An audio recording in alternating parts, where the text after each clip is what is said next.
In the world of football, NFL and fantasy, we live off a recency bias.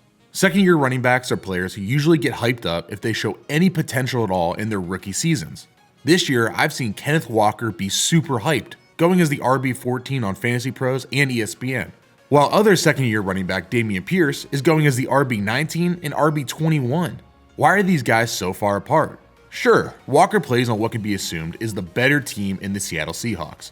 But didn't Seattle just draft Zach Charbonnet out of UCLA in the second round of the NFL draft? The same thing they did last year with Rashad Penny when they drafted Kenneth Walker. Dameon Pierce proved to me last year, even on a bad Texans team, he can be a productive back in the NFL and for fantasy football. So today, I want to show you why I believe Dameon Pierce is a legitimately great player in the NFL and is being completely overlooked. When discussing Dameon Pierce's game, you cannot leave out his ability to break tackles because it's one of the best in the NFL. In the entire NFL, he ranked 4th in broken tackles in just 13 games. Who's around him? Look at the list. Derrick Henry, Josh Jacobs, Nick Chubb. He had one less broken tackle than Nick Chubb, who's arguably the best running back in the entire NFL. 1 in 4 less games. Dameon Pierce is in really elite company here. Alright, so this first play I want to show you, here against the Broncos, Dameon Pierce is going to get the handoff right up the middle, and a lot of things on this play really stand out to me. One, the vision's great. It always has been, and I think people knock him for it and don't really appreciate how great his vision actually is. But here, it's a pretty straightforward hole, but he bursts up the middle, runs, shows great acceleration, breaks a tackle, and just refuses to go down, and you'll notice that's a pretty common theme. The dude doesn't go down. The contact balance is legit. And this play just perfectly encapsulates what I mean by contact balance and why he's so great at it. Sorry the clip is a little glitched, but you'll see on the backside view it's a lot better. But here, Pierce gets the handoff. He cuts back, makes the defender miss, and then he just bounces off tacklers. You can't hit this guy weak. You can't arm tackle him. You can't just throw your shoulder into him. You have to drive through. And you saw right there, 23. He tries giving him a shoulder check to knock him over, and Pierce just says, "I'm good," bounces right off and keeps going.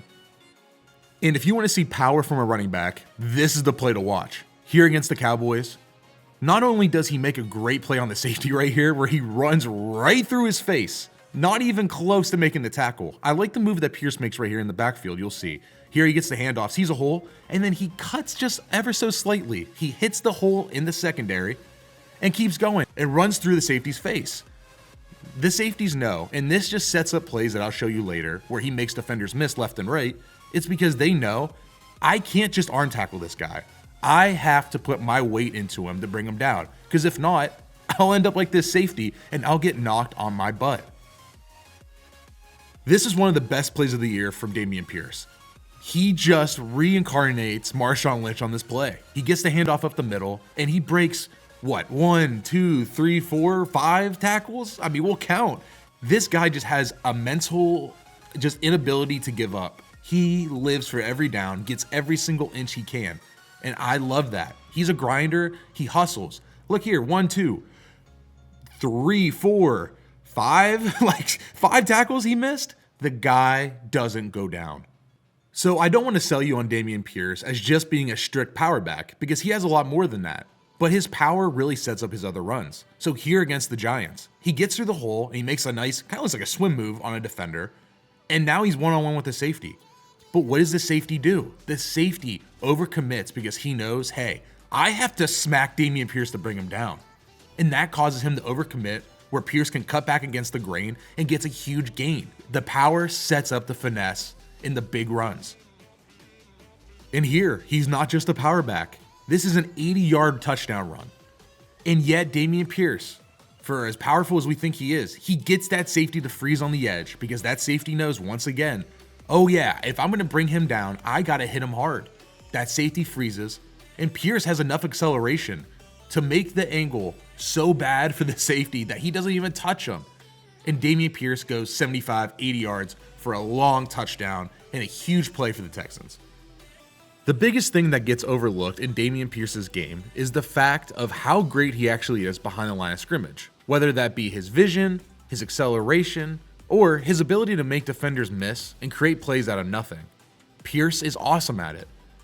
When I showed you the list earlier of players who led the league in break tackles, you had guys like Derrick Henry, David Montgomery, Najee Harris, guys that I would consider in the NFL as power backs, like true power backs. And I don't think that any of those guys are doing what Dameon Pierce can do behind the line of scrimmage. That's how special I think Pierce is. So in this play against the Raiders, Pierce is going to get the handoff, and he just makes a bunch of moves. He makes a guy miss behind the line of scrimmage. He has the vision and the acceleration to excel through the line, make another jump cut, and then hit a hole hard. And then what does he do to top it all off?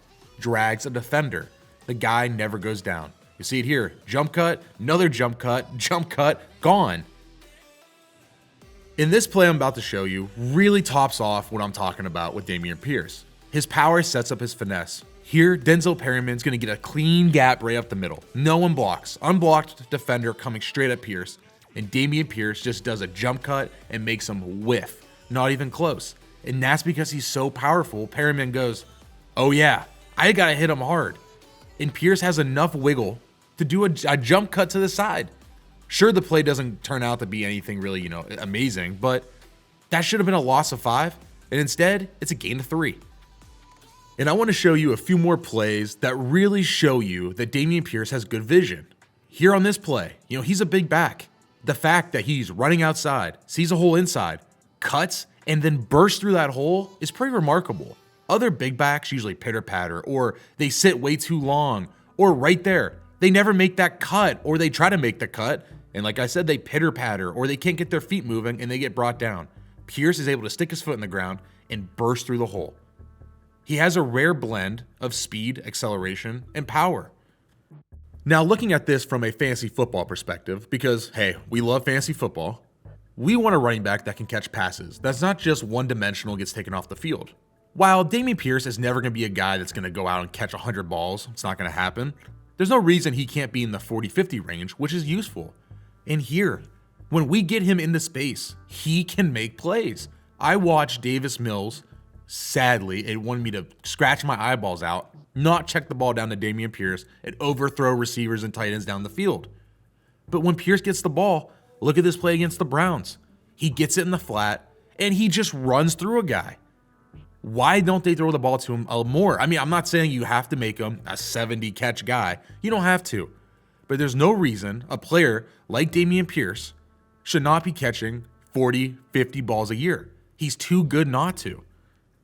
So you just saw that play against the Bears, and now let me show you one against the Raiders. Here, play action, dump it down to Pierce, let him make something happen.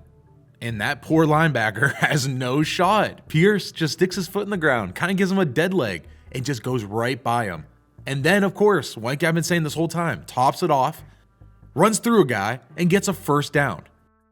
And here we go, the last catch I want to show you. Pierce comes off the play action, it's a simple dump down, and you just can't catch him in one-on-one space. You can't do it. You can't break this guy down and get him in a one-on-one situation because Pierce wins.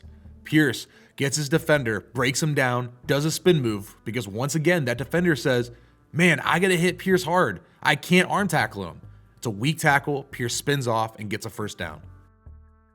So to wrap up the video, to tie it all together, let's talk about this from a fantasy football perspective. Dameon Pierce is going on average around the 20 range. I mentioned it earlier in the video. It's varying, but he's behind a lot of guys.